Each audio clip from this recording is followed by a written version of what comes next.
Pour pouvoir travailler avec les boutons dans la façade du variateur de vitesse, eh bien, il faut que la ligne de programmation qui s'appelle contrôle soit en mode local.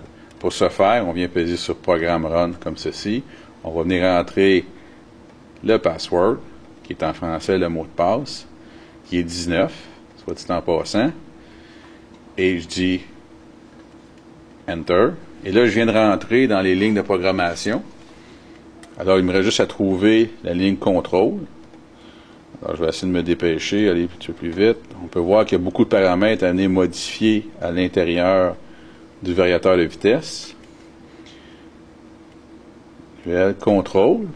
Et là, une fois que je suis rendu sur contrôle, eh bien, je lui dis Enter. Vous voyez, le curseur vient de se déplacer. Je suis en mesure de venir modifier le type de contrôle que je désire. Nous, on va avoir local. Je termine avec Enter.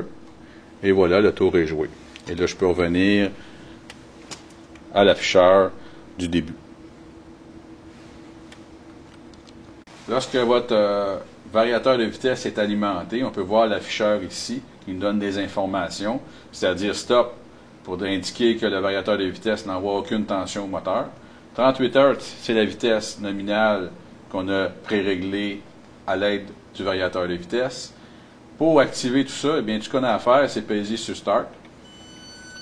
Fait qu'on entend le moteur qui accélère progressivement parce que on a ajusté l'accélération sur une certaine temporisation.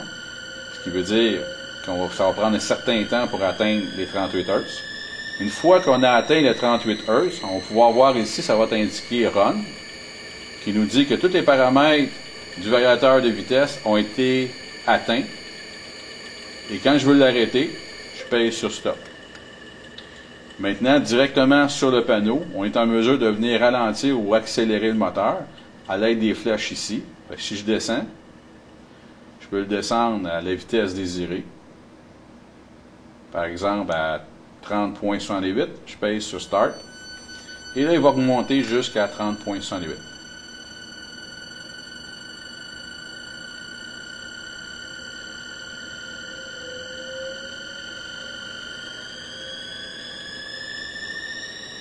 Et voilà.